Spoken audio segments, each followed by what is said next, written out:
In today's video, I'm going to show you how to build a robust standard operating procedure system in Obsidian.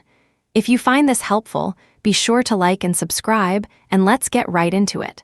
First, open up Obsidian on your computer and make sure you are inside the specific vault where you want your documentation to live. Having a dedicated space for your procedures keeps everything organized from the very beginning. Next, head over to the left sidebar and click on the new folder icon. Type in SOPs and press Enter. This creates a main directory that will house all of your company's standard practices. Now, hover your mouse over that newly created SOPs folder and click the new note icon.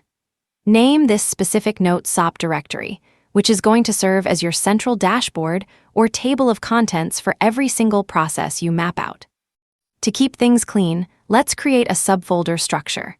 Inside the main SOPs folder, click New Folder again and create 5 distinct folders named Operations, Marketing, Sales, Finance, and HR.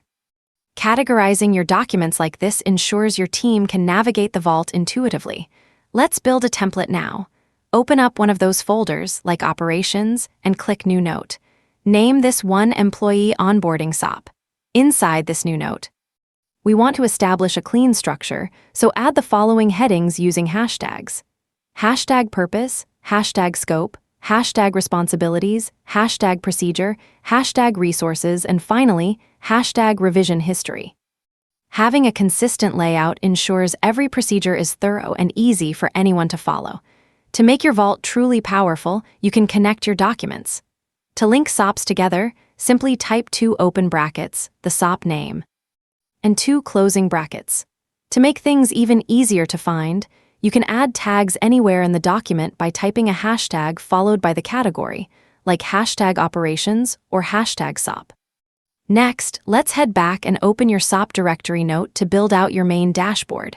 Inside, create direct links to your procedures by typing out links for your Employee Onboarding SOP, Marketing Campaign SOP, and Sales Follow-up SOP. Finally, let's look at how to navigate your system. In the left sidebar, click on Files to browse through all your SOP folders visually. If you need more view settings, click the More Options 3 dots icon in the top right corner. For the ultimate time saver, press Ctrl-P on Windows or Command-P on Mac to open the command palette, where you can type the SOP name to instantly find and open any procedure in seconds. You have now successfully built a complete interconnected SOP system in Obsidian. Thanks for watching and happy documenting!